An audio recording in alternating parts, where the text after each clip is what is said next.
जो फर्स्ट बस था उसकी औपचारिकता थी, वो भी इस बात को समझते हैं, समझदार व्यक्ति हैं, लेकिन उनकी इज्जत और सम्मान में कांग्रेस पार्टी हम लोग कभी कोई न कमी किया है न करेंगे। देश पूछेगा उनसे मनमोहन सिंह जी के बारे में क्या बोला था उन्होंने, माननीय सोनिया जी के बारे में क्या बोला था, उनकी पार्टी के लोग कौन कौन से शब्दों का इस्तेमाल।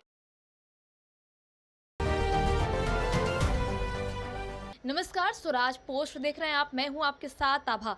देखिए, पटना में जो वोटर अधिकार यात्रा की रैली हुई, जिसमें डाक बंगला चौराहा पर सभी नेता ने संबोधन किया, उसी मंच पर पूर्णिया सांसद पप्पू यादव को जगह नहीं मिली। ये दूसरी बार था जहां महागठबंधन का कुछ हो रहा था जिसमें पप्पू यादव को जगह नहीं मिली। इसके साथ ही जो प्रधानमंत्री नरेंद्र मोदी की मां पर जो अपशब्द कहा गया है, इसको लेकर भी जो है खूब हंगामा हो रहा है बिहार में। इन सभी मुद्दों को लेकर क्या कुछ कहते नजर आ रहे हैं कांग्रेस के नेता शकील अहमद। पहले आप उन्हें सुनिए। वो हमारे नेता हैं, हमारे भाई हैं। कल की यात्रा का एक उसकी औपचारिकता थी, तमाम पार्टी के हेड ऑफ द लीडर्स थे वहाँ। उसी औपचारिकता की वजह से कोई डिस्क्रिमिनेशन कर दिया जाएगा, अलग थलग, ऐसा कुछ नहीं। यात्रा में कई जगह मंचों पे बोले हैं हम लोगों का, तो वो कोई मन में और मुसलमानों के चलते मेरा ये हाल हुआ है। अब देखिए, उनके शब्दों को मैं नहीं कह सकता। मैं ये कह रहा हूँ कि जो फर्स्ट बस था उसकी औपचारिकता थी, वो भी इस बात को समझते हैं, समझदार व्यक्ति हैं, लेकिन उनकी इज्जत और सम्मान में कांग्रेस पार्टी हम लोग कभी कोई न कमी किया है न करेंगे। अच्छा, वोटर अधिकार यात्रा में जो सफलता के पैमाने पर कितना देखते हैं, कितना सफल मानते हैं? सफलता तो बहुत मिली और उम्मीद से ज़्यादा मिली। अंतिम सफलता तो वो होती है कि हमारे लीडर ने जितनी मेहनत की है, हमारे लीडर ने जिन सवालों को खड़ा किया है और सामने चुनाव है, ख़ासकर कांग्रेस के कारकुनान को और जितने भी महागठबंधन के लोग हैं, उनकी मेहनत अगर वोट दिलाने में बदल जाएगी तो सफलता का पैमाना 10 गुना बढ़ जाएगा। कांग्रेस फ्रंट फुट में आ गई, कहा जाता था कि किसी शुरू से थी और रहेगी, इसमें कहीं कोई दिक्कत नहीं है। लेकिन हमारे सामंजस्य में, हमारी मोहब्बतों में, हमको एक दूसरे को सम्मान देने में कहीं कोई कमी नहीं है, रखेंगे भी नहीं कमी।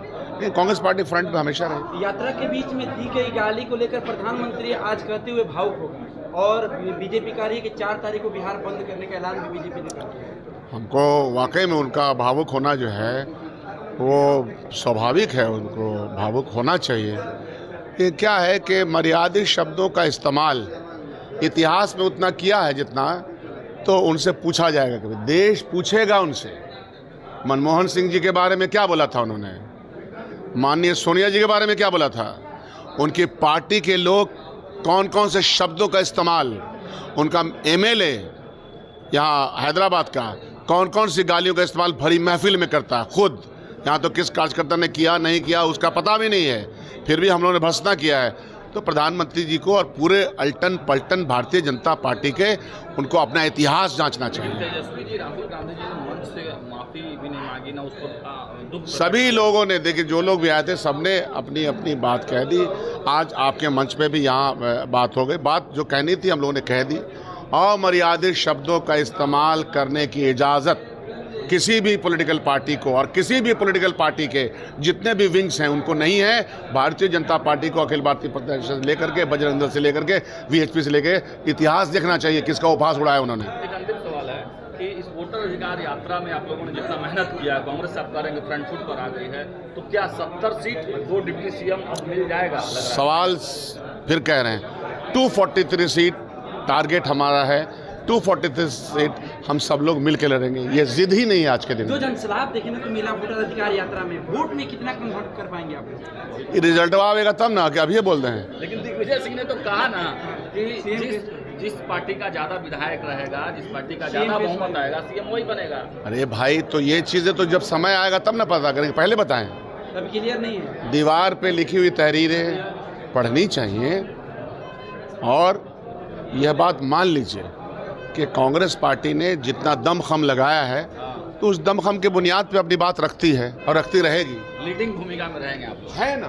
तो सुना आपने शकील अहमद ने क्या कुछ कहा। उन्होंने पप्पू यादव को लेकर कहा कि कांग्रेस हमेशा से उनका सम्मान करती है और ये एक औपचारिकता थी जो पप्पू यादव भी समझते हैं। इसके साथ ही प्रधानमंत्री नरेंद्र मोदी आज संबोधन करते करते बहुत भावुक हो गए। उनकी मां को जो अपशब्द कहा गया, इसको लेकर उन्होंने साफ तौर पर कहा कि उनका भावुक होना जो है जायज़ है। बहरहाल आपकी इस खबर पर क्या राय है, हमें कमेंट करके जरूर बताएं। वीडियो को लाइक करें, चैनल को सब्सक्राइब करें। ऐसे ही तमाम खबरों के लिए देखते रहे स्वराज पोस्ट।